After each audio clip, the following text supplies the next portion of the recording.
कि श्री गोस्वामी जी महाराज का जन्म भया कहाँ? 1554 विषय कालिंदी के तीर, श्रावण शुक्ला सप्तमी, तुलसी धर्यो शरीर। यमुना जी के तीर राजापुर नाम के गांव में गोस्वामी जी का जन्म भया। पर 4-5 बड़ी विलक्षण चीजें हुई गोस्वामी जी के साथ उनके जन्म होते ही। पहली चीज क्या हुई? जैसे जन्म लिया है गोस्वामी जी ने, तो जन्म लेते ही गोस्वामी जी के शरीर की जो बनावट है वो नवजात शिशु की तरह नहीं है, वो 5 वर्ष के बालक की तरह है। एक चीज और क्या हुआ, गोस्वामी जी ने जन्म लेते ही रोए नहीं है गोस्वामी जी। गोस्वामी जी के मुख से प्रथम शब्द जो निकला है वो था राम। राम राम कहकर गोस्वामी जी का जन्म हुआ।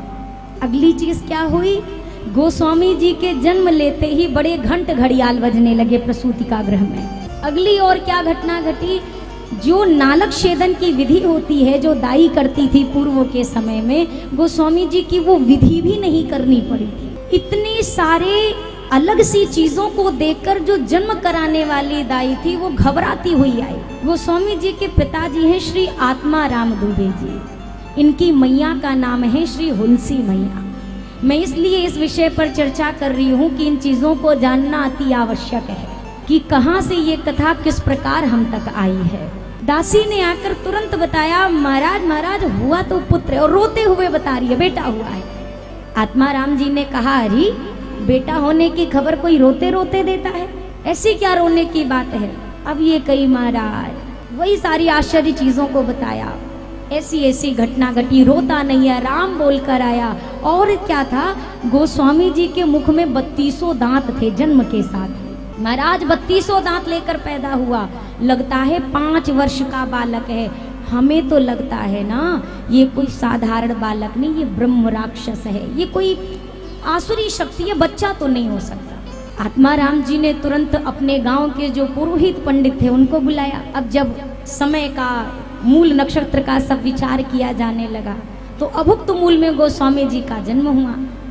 अब एक तो देखिए, थे तो ये ज्ञानी, पर भगवान के भक्त को समझ पाना ये ज्ञानियों के भी वश की बात नहीं है। अब इन्होंने अपने पोथी पत्रा से बड़ा अंदाज लगा, महाराज ये बच्चा बिल्कुल आपके लिए ठीक नहीं है, मूल में पैदा हुआ तो आपके लिए तो बिल्कुल उचित नहीं है। क्या दुनिया की रीत है ना, राम राम बोलकर जिस बालक ने जन्म लिया उसे संसार ने आसुरी शक्ति बता दी, उसे अशुभ बता दिया। अरे हमारे जीते में राम है, हमारे मरते में भी राम है। जब तक राम राम कोई ना बोले तब तक अर्थ ही नहीं निकल सकती हमारी। और वही राम राम बोलकर जन्म लेने वाले गोस्वामी जी को संसार ने क्या बोला, अशुभ बालक है, ये साधारण कोई बालक नहीं, यहाँ सामान्य ये कोई है जी। अब सोचिए, कबीरदास जी कहते हैं, रंगी को नारंगी बोले और असल माल को खोया, और उल्टी रीति देख जगत की दास कबीरा रोया। एक फल आता है, नारंगी बोलते हैं ना, आई थिंक ऑरेंज को ही बोलते हैं। अच्छा बताओ ये रंगी है कि नहीं है? कलर है ना, भगवा कलर तो सबसे राजा ही है। और उस रंगी हुई चीज को आदमी क्या बोलता है? नारंगी। नारंगी। कबीरदास जी ने कहा, बताओ रंगी रंगाई दिख रही है और बोल रहे हैं नारंगी। और एक होता है जब दूध को खूब घोटा जाता है तो क्या बनता है? खोया। अब सही बताओ, आपने खोया है कि पाया है? कुछ खोया आपने? असली माल मिला। कबीरदास जी कह रहे हैं असल माल को खोया। अरे असली माल मेवा पाके कह रहे खोया। कहाँ खोया? पाया। उल्टी रीति देख जगत की दास कबीरा रोया। ये संसार की रीत, राम राम लेकर जन्म लेने वाले पुत्र को स्वयं पिता ने अस्वीकार करने का निर्णय ले लिया है। सच कहते हो। विप्रो ने कहा, देखो महाराज चिंता की जरूरत नहीं है, ऐसे बच्चे ज्यादा दिन तक जीते नहीं हैं, और अगर जी भी गए और अगर ऐसी कोई अप्रिय घटना होती है तो इसे जीते जी यमुना में प्रवाहित कर देना, इसको रखना नहीं अपने पास। 3 दिन होने को है, 3 दिवस तक हुलसी मैया अपने अंक में गोस्वामी जी को लिए बैठी हैं। पिता ने मुख तक नहीं देखा गोस्वामी जी का। हम जितने लोग अपने जीवन का दुखड़ा रोते हैं ना, उनको ये घटना जरूर सुननी चाहिए। 3रा दिन होने को है, सप्तमी को गोस्वामी जी ने जन्म लिया है। 10वीं की रात्रि में गोस्वामी जी के यहाँ यानी हुलसी मैया की एक दासी थी जिसका नाम था चुनिया। हुलसी मैया ने अपनी दासी को बुलाया, चुनिया तूने जीवन भर मेरी सेवा की है, आज तेरे सहायता की आवश्यकता। माँ आज्ञा करो, आप जो आदेश करो सब पालन करूं।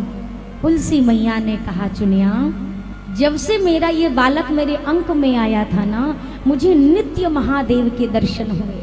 जिस भी संत के चरणों में मैंने प्रणाम किया, सबने यही बोला कि तेरे गर्भ में कोई बहुत दिव्य संतान है मैया, जो जग का कल्याण करेगा। तो ये बालक अशुभ तो नहीं हो सकता चुनिया, पर ये दुनिया नहीं समझ रही है। और मुझे अब ऐसा लगता है कि मेरी देह ज़्यादा दिन तक मेरा साथ नहीं देगी। अगर इस बालक के यहाँ रहते हुए मुझे कुछ हो गया ना चुनिया, तो ये लोग जीते जी मेरे बालक को मार डालेंगे। तू ऐसा कर, यहाँ से इस बालक को लेकर चली जा। मैं जानती हूँ मेरा बालक कल्प वृक्ष है, पर इस वक्त इसे संरक्षण की आवश्यकता है। तू इसे लेकर चली जा। अपने गहने देने लगी। चुनिया ने कहा, माँ इसकी आवश्यकता नहीं। अर्धरात्रि में लेकर चली गई। एकादशी के दिन प्रातःकालीन वेला में हुलसी मैया ने अपने देह का त्याग कर दिया, राम राम कहते हुए। पर हुलसी मैया की मुख पर आखिरी शब्द यही थे, अपने अपने घरन की सबका हो को पीर, तुम्हें पीर सब घरन की, धन्य धन्य रघुवीर। हे प्रभु, प्रत्येक व्यक्ति अपने घर की चिंता फिक्र कर लेता है, एक आप ही तो हो जो जगत की चिंता करते हो। अब मेरा बालक आपके भरोसे है, कहकर माँ ने प्राण छोड़ दिए। तुलसी मैया ने देह त्यागा। अब तो जितने लोग थे उतनों ने और कहा, हम तो पहले जानते थे सब इस अशुभ बालक के कारण हुआ। कहाँ है वो बालक, उसे जीते जी यमुना जी में प्रवाहित कर दो। जाकर देखा, बालक तो कहीं था नहीं। आत्मा राम जी ने कहा, अच्छा हुआ कहीं चला गया, अगर होता तो मैं अपने हाथों से उसके प्राण ले लेता। जीते जी अपनी माँ को खा गया। अब इधर चुनिया अपने साथ जो लेकर आई अपने हरिहर ग्राम में, यहाँ पर भी चुनिया जी ने केवल 5 वर्ष तक गोस्वामी जी की सेवा करी। क्योंकि 5 वर्ष के जब गोस्वामी जी हुए तो चुनिया को एक सर्प ने काट लिया और चुनिया की मृत्यु हो गई। अब गोस्वामी जी के जीवन का असली संघर्ष आरंभ हुआ। कितने वर्ष के हैं गोस्वामी जी? सिर्फ 5 वर्ष। चुनिया की जो सास थी उसने धक्के मार कर निकाला, अरे मैं ही अभागी थी जो जान कर भी इसे अपने घर ले आई, मेरे कुल को भी ये नष्ट कर देगा। तुरंत अपने घर से निकाल दिया। किनकी कथा सुन रहे हैं ये? श्री तुलसीदास जी महाराज की। वो तुलसी जिनका दास बनाया गुरुदेव ने। क्यों बनाया था अभी हम आगे सुनेंगे। ये वो तुलसीदास जी हैं जिस प्रकार 56 भोग 3600 व्यंजन बिन तुलसी प्रभु एक न भावे। ये उन्हीं तुलसीदास जी की कथा है। 5 वर्ष के बालक हैं गोस्वामी जी, जिस दरवाजे पर जाकर खड़े होते हैं वहां से धक्के मारकर निकाल दिया जाता है।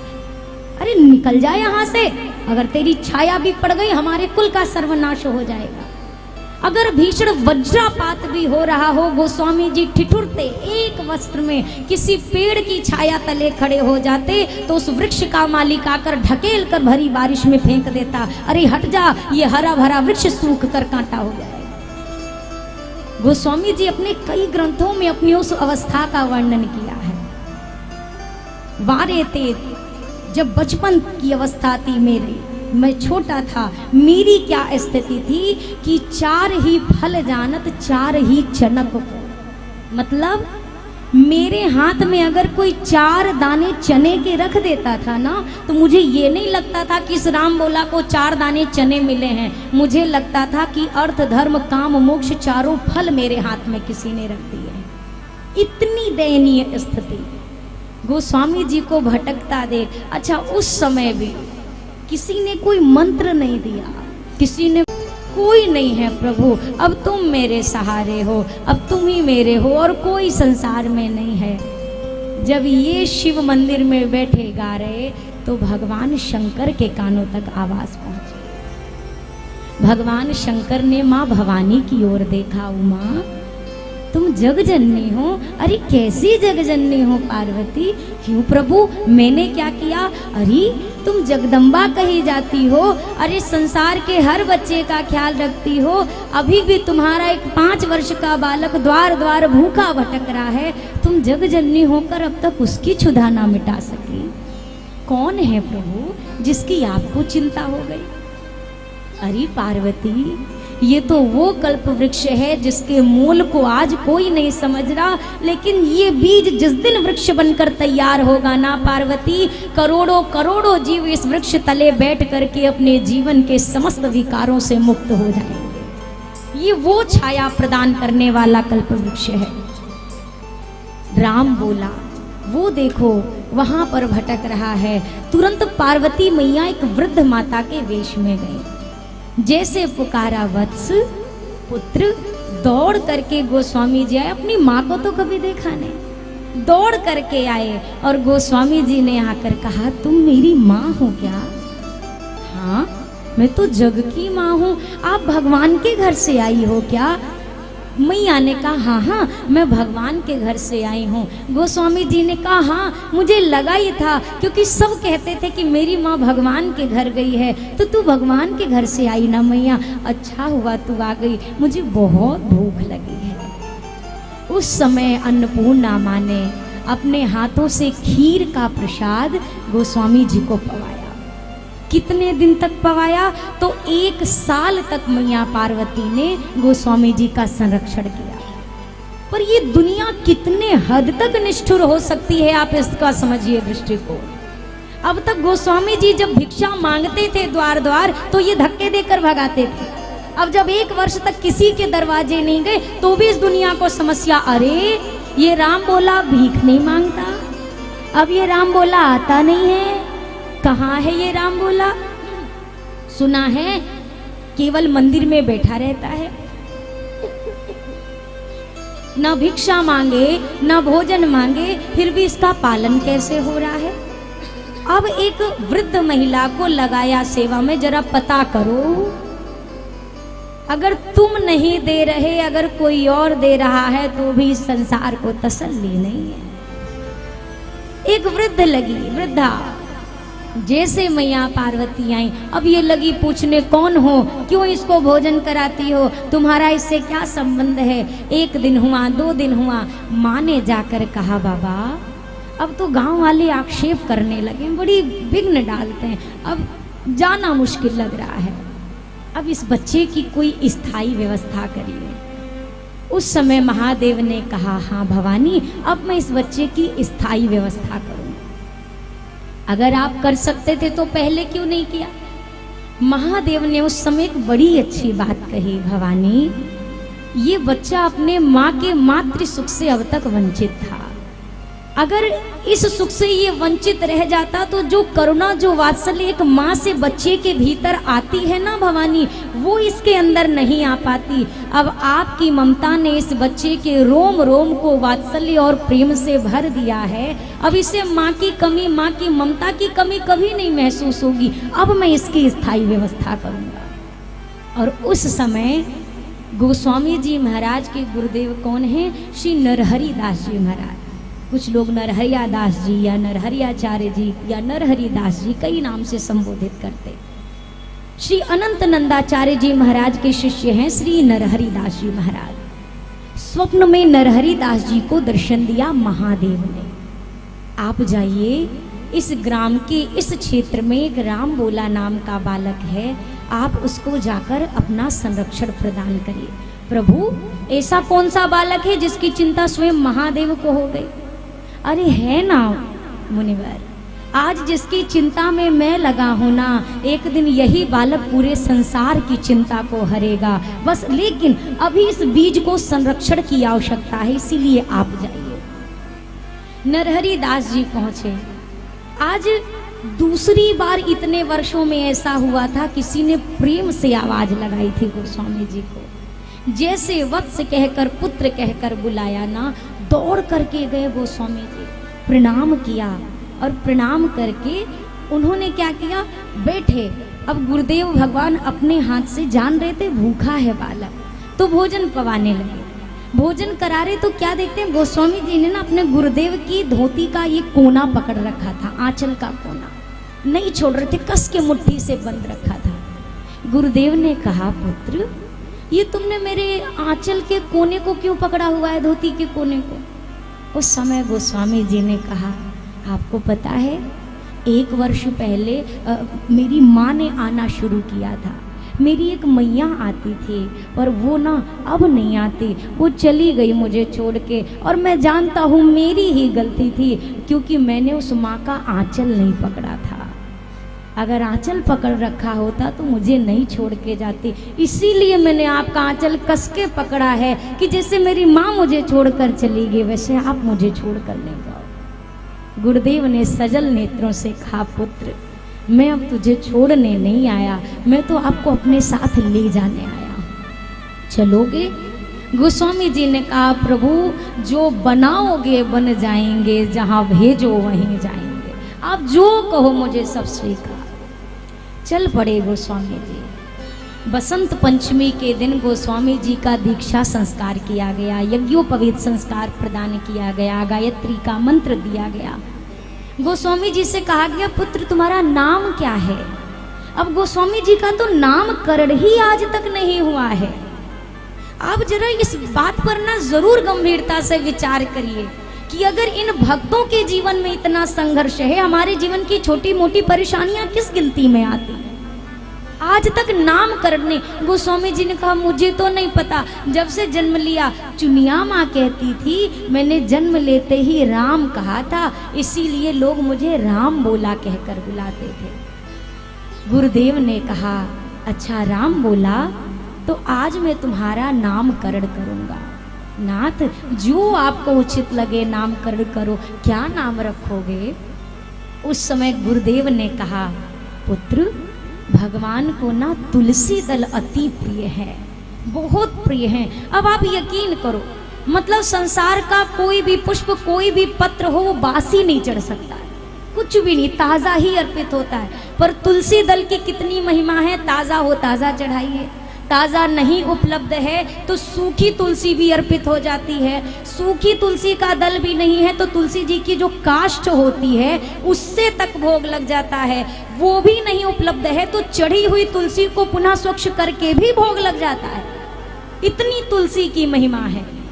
तो अगर तुलसी भगवान को इतनी प्रिय है तो पुत्र मैं तुम्हें उन्हीं तुलसी का दास बनाता हूँ और आज से तुम्हारा नाम होगा तुलसीदास। गोस्वामी जी मगन हो गए। बोलिए श्री तुलसीदास जी महाराज की जय। कई वर्षों तक गोस्वामी जी गुरुदेव के संरक्षण में रहे। इसके उपरांत गुरुदेव भगवान ने अपनी जो उनके मित्रवत भाव में रहते थे दोनों, श्री शेष सनातन जी के पास ले जाने का निर्णय लिया। मित्र थे ये गुरुदेव के, क्योंकि दीक्षा संस्कार तो यहाँ से मिल गई, लेकिन जो और वेद वेदांत की शिक्षा थी वो उन्हें वहाँ प्राप्त होनी थी। तो शेष सनातन जी के संरक्षण में गुरुदेव से और शिक्षा प्राप्त की गोस्वामी जी ने। कुछ दिनों के उपरांत श्री शेष सनातन जी का साकेत धामवास हो गया। सोचा अपने गुरुदेव के पास जाऊं जिन्होंने जन्म से मुझे इतना उबारा कष्ट से। जब नरहरि दास जी के पास निर्णय लिया जाने का पता चला उनका भी प्रभु धाम गमन हो गया, तो उस समय गोस्वामी जी का मन बड़ा दुखी हुआ। गोस्वामी जी ने सोचा चलो अब एक बार अपने पैतृक निवास की ओर जाते हैं। आए वो राजापुर ग्राम में। गांव वालों को लगा कोई बहुत तपस्वी महात्मा आए हैं, दौड़ के गए, प्रणाम करने लगे। ये वही गांव वाले हैं जिन्होंने अपने द्वार पर खड़ा रहना भी मंजूर नहीं किया था। प्रणाम करने लगे। गोस्वामी जी मन मन मुस्कुरा रहे, वाह रे प्रभु तेरी लीला। महाराज कौन हो, कहाँ से? गोस्वामी जी ने कहा मैं वही राम बोला हूँ जिसको कभी आप सबने धक्के मार कर निकाल दिया था। अरे महाराज आप आ गए, चरणों में गिर गिर के क्षमा याचना, क्षमा प्रभु क्षमा। अरे हमने कितना बड़ा अपराध किया। क्या हो गया? जब आपको दर दर भटकते देखा चुनिया की मृत्यु के बाद, तो चुनिया के गांव से एक व्यक्ति आया था आपके पिताजी के यहाँ। उसने आकर कहा आत्मा राम जी से कि अपने बेटी का आप संरक्षण करो, पर आपके पिता ने मना कर दिया। उनकी इस निष्ठुरता को जब देखा तो एक संत ने उसी समय समस्त ग्रामवासियों और आपके पिता को श्राप दिया था कि इस गांव में अब कोई सुखी नहीं रहेगा, क्योंकि इस गांव में एक संत का अपमान हुआ है, एक भक्त का अपमान हुआ है। आपने हमें आज दर्शन देकर धन्य किया, अब आप ही कुछ करो। गोस्वामी जी ने कहा मैंने अपमान लिया ही नहीं तो मैं क्षमा क्या करूं। लेकिन फिर भी गोस्वामी जी ने कृपा करी तो वहाँ के श्राप से मुक्ति मिली। तो गांव वालों ने कहा आप यहीं पर रही, ये भी तो आपका नाम है। गोस्वामी जी ने सोचा ठीक है। कुछ वर्ष और बीते, लगभग गोस्वामी जी की जब 27 वर्ष की आयु हुई उस समय गोस्वामी जी महाराज की भेंट हुई। किससे हुई? तो श्री रत्नावली जी के पिताजी। अब ये रत्नावली जी कौन? जिनसे गोस्वामी जी का विवाह हुआ। रत्नावली जी के पिताजी ने ठान ली इन्हीं से अपनी बिटिया का विवाह करूंगा। गोस्वामी जी ने प्रारंभ में मना किया, पर भगवान शिव का आदेश मिला तो विवाह कर लिया। अब विवाह तो हो गया, पर हरि ही लीला कहो, प्रभु की इच्छा कहो, गोस्वामी जी महाराज अपने मूल लक्ष्य से अब अलग हो करके रत्नावली मैया के प्रेम में इतने विभोर हो गए हैं कि उनके बिना एक क्षण नहीं रहते थे गोस्वामी। विवाह को 5 वर्ष हो गए, पर रत्नावली जी को कभी मायके नहीं जाने दिया कि अगर तू चली गई तो मैं रह नहीं पाऊंगा आपके बिना। एक दिन ऐसा हुआ, गोस्वामी जी किसी कार्यवश गांव से बाहर गए थे और इधर पीछे रत्नावली जी के भाई आए। कहा माँ की तबीयत नहीं ठीक, स्वास्थ्य गड़बड़, अंतिम समय आपके दर्शन करना चाहती है दीदी। रत्नावली जी ने भक्तमाल में वर्णन आता है कि एक पत्रिका लिखी कि स्वामी ये कारण है, मैं जा रही हूँ, शीघ्र आ जाऊंगी। अब जैसे गांव अपने पीहर पहुंची, मायके पहुंची, आने का सोचा तो पर वज्रपात शुरू हो गया। घोर वर्षा, बिजली चमकने लगी, आंधी तूफान, ये लौट ना सकी रात्रि में। गोस्वामी जी का मन इतना व्यथित हुआ कि गोस्वामी जी अर्धरात्रि में ही अपने गांव से निकले और प्रस्थान कर गए रत्नावली मैया के गांव। बढ़ी हुई यमुना जी उफान पर थी, वो भी नहीं देखा, गोस्वामी जी पार कर गए। कुछ जन कहते हैं कि एक शव को ही नाव समझकर गोस्वामी जी उस पार हो गए। वहां पहुंचे, घर का दरवाजा बंद, खुलवाने में संकोच हुआ तो खिड़की से एक विषधर सर्प लटक रहा था, रस्सी जानकर उसका सहारा लेके ऊपर चढ़ गए। जैसे रत्नावली जी को आवाज लगाई प्रिय, चौंक पड़ी रत्नावली जी, आप यहाँ इस वक्त इस भीषण वर्षा और आंधी तूफान में कैसे आए? गोस्वामी जी ने कहा तुमने ही तो मेरे लिए नाव छोड़ी थी यमुना में। नाव? मैंने कोई नाव नहीं छोड़ी। खिड़की से झांका, क्या देखती है? एक शव किनारे लगा हुआ है। आप शव के ऊपर चढ़कर नाव समझ के चले आए, यहाँ कैसे पहुंचे? किवाड़ तो बंद है, कहाँ से आए? अरे प्रिय, तुमने तो मेरे लिए रस्सी बांधकर खिड़की से लटका रखा था, तुम्हें पता था मैं आऊंगा जरूर। नीचे देखा, नहीं मैंने कोई रस्सी नहीं लटकाई। जब खिड़की से झांका तो एक विषधर भुजंग लटका हुआ था। आपको ये तक होश ना रहा?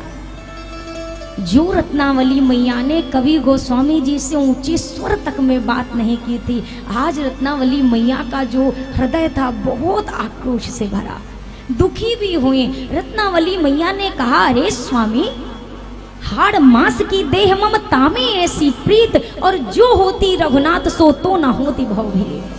मेरी इस हाड़ मांस के देह से आपको इतनी आसक्ति हो गई? न शव देखा, न बढ़ती नदी देखी, न आंधी देखा, न तूफान देखा, ऐसे भीषण वर्षा के काल में आप मेरे लिए आए, इस हाड़ मांस की देह के लिए आए? अरे धिक्कार है ऐसे जीवन को। अगर इसका एक अंश प्रेम भी भगवान से कर लेते तो आप तर जाते, आपकी अर्धांगिनी होने के नाते मेरा उद्धार हो जाता। ज्यों ये कटु शब्द, गोस्वामी जी को ये नहीं लग रहा कि रत्नावली बोल रही है, ना ना ना ना, उसी धीरता से गोस्वामी जी सुन रहे हैं, क्योंकि आज गोस्वामी जी को लग रहा है रत्नावली के भीतर से मेरे गुरुदेव भगवान मुझे जगा रहे हैं। सुनते रहे और एकाएक हाथ जोड़कर, रत्नावली मैया उधर मुख करके खड़ी है क्रोध में, हाथ जोड़कर मन ही मन कहा, इस तुलसी के जीवन में कई गुरुओं की कृपा हुई है रत्नावली, आज से एक गुरुदेव के रूप में ये गोस्वामी तुम्हें भी स्वीकार करता है। प्रणाम करा, वहीं मन ही मन निकल गए गोस्वामी जी।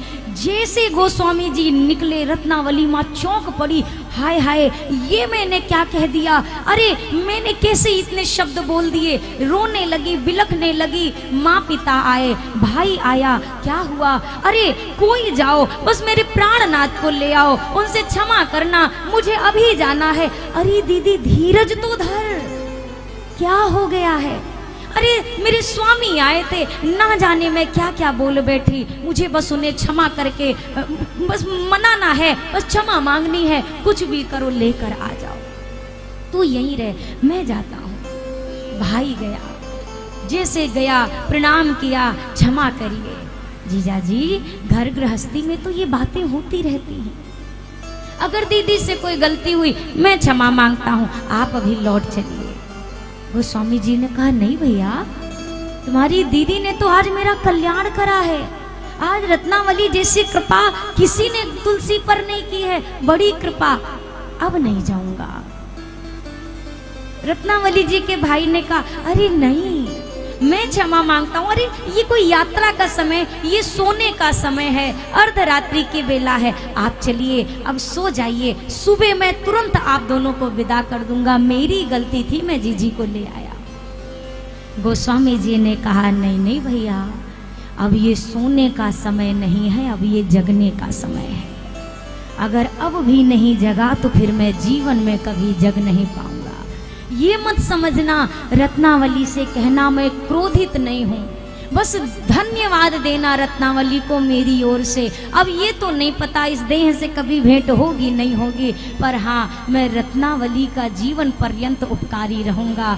अगर जीवन में कभी भी तुलसीदास का स्मरण किया जाएगा तो मुझसे ज़्यादा रत्नावली को प्रणाम दुनिया करेगी, क्योंकि इस गोस्वामी को, तुलसीदास जी को भगवान के मार्ग लगाने में रत्नावली का मुख्य हाथ है। कहकर निकल पड़े गोस्वामी जी। भाई पहुंचे रत्नावली जी के पास, जाकर कहा जीजी चिंता मत करो, मैं आपको अपने साथ रखूंगा, संसार छोड़ दे मैं आपका साथ नहीं छोड़ूंगा, यही मायके में तुम रहना। तुम, अरे रत्नावली जी ने कहा मैं ये नहीं पूछ रही मुझे रहना कहाँ है, मुझे रखोगे नहीं रखोगे मेरा ये प्रश्न नहीं, मुझे ये बताओ मेरे स्वामी कहाँ है, आएंगे कि नहीं आएंगे। भाई ने धीरे से कहा वो तो कहते हैं अब कभी नहीं आएंगे। नहीं आएंगे, अब कभी नहीं आएंगे। हाँ जी कहते हैं अब कभी नहीं आएंगे। अब इतना सुनना ही था, उतने में रत्नावली मैया ने हा राम कहकर अपने प्राण त्याग, तुरंत देह छोड़ दी। अब आप ये नहीं समझो कि रत्नावली जी भी कोई आम पत्नी थी, ये किसी दैविक शक्ति से कम तो रत्नावली मैया की कृपा नहीं रही है। भगवान की कृपा भैया हर तरह की होती है, कुछ कृपा अनुकूल होती है और कुछ कृपा प्रतिकूल होती है। अनुकूल कृपा सबको अच्छी लगती है पर प्रतिकूल कृपा अच्छी नहीं लगती है। जैसे एक माँ अगर अपने बच्चे को मिठाई खिलाए तो ये उसकी अनुकूल कृपा है कि नहीं है। पर अगर वो बच्चा बीमार पड़े, वैद्य कहे कि इसको नीम पीस करके पिलाइए, तो अब जबरदस्ती बच्चे का मुंह खोलकर अगर मैया नीम का रस पिला रही है तो ये भी माँ की कृपा है, पर अब ये अनुकूल नहीं है, ये प्रतिकूल कृपा है जो हमारे व्यवहार से, हमारे स्वभाव से विपरीत नजर आ रही है हमें। जिस प्रकार से बच्चे को गोद में खिलाना माँ की अनुकूल कृपा है, उसी प्रकार फोड़ा होने पर उसमें चीरा लगवाना भी माँ की कृपा है। बस कुछ अनुकूल लगता है, कुछ प्रतिकूल लगता है। अगर सब दुनिया साथ दे रही है और भगवान का, बाबा का भजन हो रहा है, ये उनकी अनुकूल कृपा है। और अगर सब साथ छोड़ दे रहे हैं फिर भी भजन हो पा रहा है, ये सबसे बड़ी उनकी कृपा है। सबके रहते तो एक आध बार सुधि भूल भी सकती है, पर अगर सबने छोड़ दिया तो हमें पता है अब इसके सिवा हमारा दूसरा कोई आसरा नहीं है। बस यही है हमारा जो भी है। गोस्वामी जी महाराज वहाँ से निकल पड़े। अब वहाँ के बाद गोस्वामी जी ने चारों धाम की यात्रा की, 3 से 4 बार तो कैलाश की यात्रा करी है। अब तो कई सारे साधन हैं, उस समय बिल्कुल पग यात्रा। जहाँ जिस तीर्थ में गए गोस्वामी जी को वहाँ के प्रत्यक्ष देवी देवताओं का, संतों का दर्शन हुआ। और एक कथा जो बड़ी प्रचलित है गोस्वामी जी महाराज के हृदय की तड़प थी, मुझे भगवान मिल जाए, मुझे एक बार भगवान के दर्शन करने हैं। और इसका माध्यम कौन बना? तो एक प्रेत इसका माध्यम बना है। अगर प्रभु मिलन की इच्छा हो तो प्रेत भी रास्ता बता देता है, और अगर मिलने की इच्छा ना हो तो भक्त से भी रास्ता नहीं समझ में आता है। अब हम इस पर निर्भर करते हैं ना कि हमारे जीवन में क्या चल रहा है। अगर हमें कोई मिले ऐसा प्रेत और हमसे पूछिए आपको क्या चाहिए, हम क्या मांगेंगे? हमारी क्या मांग होगी? हमारी मांग होगी संसार के विषयों की। गोस्वामी जी महाराज से जब पूछा प्रेत ने, आपको क्या दूं? गोस्वामी जी ने कहा, तुम क्या दे सकते हो? तुम तो खुद ही यहाँ फंसे पड़े हो, तुम हमारा क्या दोगे हमें? नहीं नहीं, हम आपकी मंशा तो पूरी ही कर सकते हैं। अच्छा कर सकते हो तो एक काम करो। क्या? बोला मुझे भगवान के दर्शन की इच्छा है। प्रेत ने कहा, भगवान के दर्शन हो जाते तो हम ही प्रेत रहते क्या? हमारे ही नहीं उद्धार हो जाता। पर हाँ, हम नहीं कर सकते ना हम करा सकते हैं, पर जो दर्शन करा सकते हैं उनका नाम पता जरूर आपको कुछ हम दे सकते हैं संकेत। प्रेत ने जब ये कहा तो गोस्वामी जी ने कहा, अच्छा कौन कराएगा मुझे दर्शन? अब प्रेत ने कहा, रे वही जो भगवान के दरवाजे बैठे रहते हैं। वही कौन? अरे वही जिनको राम जी की कथा बहुत प्यारी लगती है। अरे कौन? हनुमान जी। हनुमान जी कहते घर में तो प्रेत भाग गया, भूत पिशाच निकट नहीं आवे, महावीर जब नाम सुनावे। अब भागा और जैसे हुआ फिर देखो, नाम नहीं लोगो स्वामी जी। हाँ वही वही, हाँ सच में वो करा देंगे। अरे हाँ हाँ सब वही कराएंगे, मानो मेरी बात। आप कथा कहते हैं ना रोज? बोला हाँ कहते हैं। बोला आपकी कथा में जो सबसे पहले आते हैं, जो सबसे आखिरी में जाते हैं, वही तो हैं वो। बोला कौन? हनुमान जी। फिर गायब। अरे कितनी बार बोलूं, नाम मत लो, बस इशारे में समझो। अच्छा वो दर्शन कराएंगे, बिल्कुल कराएंगे। गोस्वामी जी महाराज आज कथा कहने बैठे, पर आज कथा में चित्त नहीं है, आज श्रोताओं पर आंख गड़ी है। कौन पहले आया? एक वृद्ध, शरीर से दुर्गंध आ रही, पूरे शरीर में कोढ़ के दाग हैं, चिन्ह हैं, बीमारी लगी हुई है, कंबल सा ओढ़े, फटा सा, झुकी सी कमर, लाठी लिए सबसे पहले आया, एक कोने में जाकर बैठ गया। राम कथा पूरी हुई, विश्राम लेते ही सब चले गए, आखिरी में ये उठे हैं, जाने लगे। गोस्वामी जी पीछे लग गए। अब हनुमान जी समझ गए, लगता है इनको किसी ना किसी ने हमारा पता बता दिया है। गए गोस्वामी जी, दौड़ करके चरणों को पकड़ लिया। हनुमान जी कहते, अरे बाबा दूर हो जाओ, दूर। अगर पकड़े रहोगे तो जिस बीमारी से मैं ग्रसित हूँ, ये रोग लगने में तुम्हें समय नहीं लगेगा। गोस्वामी जी ने कहा, हम हाथ जोड़ के पैया पड़ रहे, यही वाला रोग हमको लगा दो। जिस रोग में आप रहते हो वही रोग हमें चाहिए। चरण नहीं छोड़ूंगा, चाहे जो कर लो, मैं जानता हूँ। हनुमान जी अपने स्वरूप में प्रकट हुए। हनुमान जी ने कहा, क्या चाहिए? बोला कुछ नहीं चाहिए, मुझे ठाकुर के दर्शन करने हैं। अच्छा ठाकुर जी के? बोला हाँ, मुझे ना श्री राम दरबार के दर्शन करने हैं। राम दरबार के क्यों?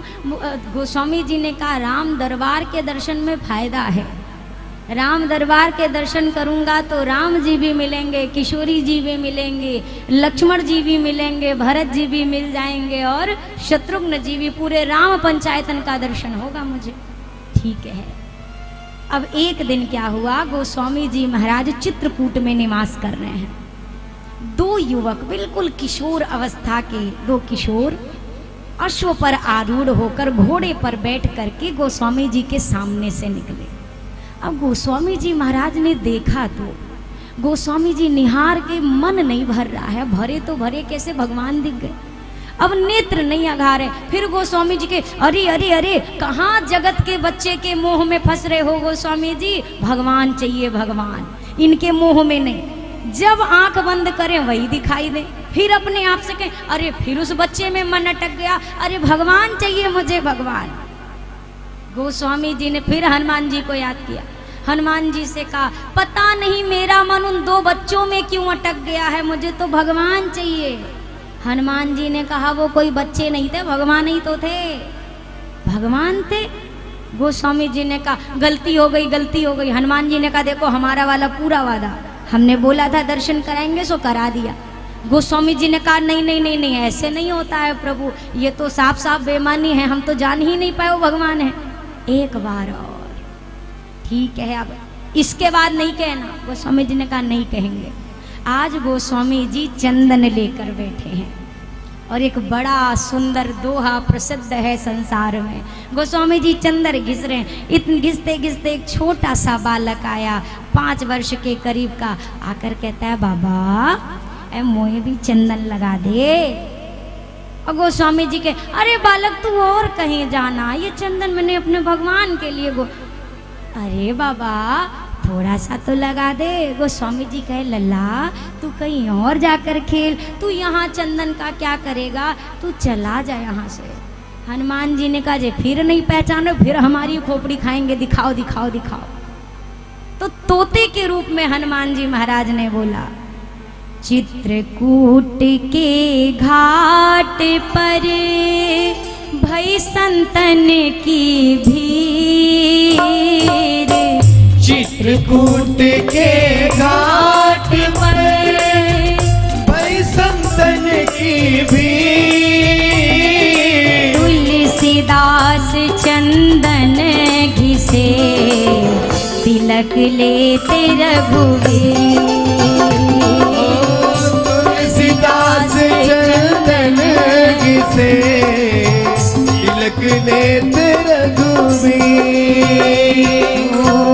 माया को सब जग भजे पर माधव भजे न कोई, माया को सब जग भजे पर माधव भजे न कोई, जो कदाचि माधव भजे तो माया छेरी हो, जो कदाचि माधव भजे तो माया छेरी हो। जैसे गोस्वामी जी ने दोहा बोला, गोस्वामी हनुमान जी ने, गोस्वामी जी समझ गए, भगवान के दर्शन तो किए। पर देखो भैया, भगवान से दूर रहने पर उतनी तकलीफ नहीं होती है, पर अगर ये एक बार मिल के बिछड़ जाए तब तो लगता है मर जाओ, वो ठीक है, पर अब दूर ही नहीं रहना। गोस्वामी जी का मन ही नहीं भरा। अब गोस्वामी जी हनुमान जी से कहें एक बार और करा दो दर्शन, एक बार। हनुमान जी ने कहा ये तो गलत बात है, हमने एक बार क्या कहा, आप तो बार बार पीछे पड़ गए। एक बार हो गया, 2 बार हो गया, अब नहीं। तो गोस्वामी जी ने कहा एक बात सुनिए हनुमान जी, वैसे भी हमारी आपकी जो बात हुई थी वो राम दरबार के दर्शन की हुई थी। आपने अपने मन से किशोर राम जी के दर्शन कराए तो आपकी मर्जी थी, हमने तो कहा नहीं था। फिर बालक राम के दर्शन आपने कराए, वो भी अपनी मर्जी से, हमने तो कहा नहीं था। तो हमारे मन वाला वादा तो अभी आप बाकी ही है, हमें राम दरबार देखना है। अब एक दिन श्री कामदगिरी भगवान की परिक्रमा दे करके लक्ष्मण घाटी की ओर से गोस्वामी जी आ रहे थे। इतने में क्या देखते हैं, एक बड़ी सुंदर स्थान पे रामलीला चल रही है और संयोग से आज राम राज्याभिषेक का ही प्रकरण भी है। गोस्वामी जी ने सोचा चलो थोड़ी देर बैठ जाएं, फिर आगे कर लेंगे परिक्रमा। तो ये लीला देखने बैठ गए। गुरुदेव वशिष्ठ भगवान ने प्रथम तिलक वशिष्ठ मुनि कीना, पुनि सब विप्रन आय सुदीना। इधर व्यास जी पढ़ रहे, इधर गुरुदेव ने तिलक किया। इतने में गोस्वामी जी को बुलाया इशारे से। गोस्वामी जी गए, गोस्वामी जी से भी कहा आप भी तिलक कर दीजिए। गोस्वामी जी ने भी लिया, कुमकुम भाल पर तिलक किया, प्रणाम किया, लौट के आ गए। आते आते कुछ संत मिले गोस्वामी जी को। गोस्वामी जी से कहा, गोस्वामी जी ने कहा आप सबने वो लीला देखी? गोस्वामी जी कौन सी लीला? अरे जो लक्ष्मण घाटी में हो रही है, कितनी सुंदर, आज तक ना ऐसी लीला देखी, ना ऐसा स्वरूप देखा, क्या दिव्य छटा थी, लग रहा था साक्षात साकेत धाम नीचे उतर के आ गए। आपने नहीं देखी? जाइए जाइए देख कर आइए। संतों ने कहा अरे गोस्वामी जी हम भी तो वहीं से परिक्रमा दे के आ रहे, वहां तो कोई रामलीला नहीं चल रही है। अरे नहीं भाई मैं वहीं से आ रहा हूँ, चलो मेरे साथ। गोस्वामी जी वापस लेके गए और जब ले जाके देखा, ना कोई शामियाना, ना कोई व्यास, ना कोई स्वरूप, ना कोई मंच, व्याकुल हो गए गोस्वामी जी। अरे यही थे, यहाँ राम विराजे थे, यहाँ वामांग जानकी बेटी थी, यहाँ व्यास जी चौपाई गायन कर रहे थे। गुरुदेव ने मुझे बुलाया, देखो मेरे हाथ में रोली अंकित है, मैं झूठ नहीं कहता, मैंने देखा है। यही लीला थी। संतों ने कहा गोस्वामी जी ये कोई मामूली लीला आपको नहीं दिखी, आपको नित्य लीला का साक्षात दर्शन हुआ है, साक्षात राम दरबार दिखा। अब गोस्वामी जी विकल, फिर हनुमान जी को स्मरण किया, एक झलक और देखनी है।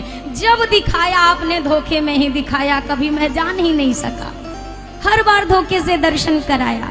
हनुमान जी ने कहा देखो अब हम आपके बुलाने से परेशान हैं, इसीलिए अब हम झंझट ही खत्म करते हैं। हे गोस्वामी जी आज से मेरा आपको आशीर्वाद है, आप जब जब श्री सीताराम जी का ध्यान करेंगे आपको उनका प्रत्यक्ष दर्शन मिलेगा। वरदान दे दिया हनुमान जी ने। और भैया वही गोस्वामी जी महाराज आज इस ग्रंथ को हमको प्रदान करके हमारा जीवन धन्य कर रहे हैं।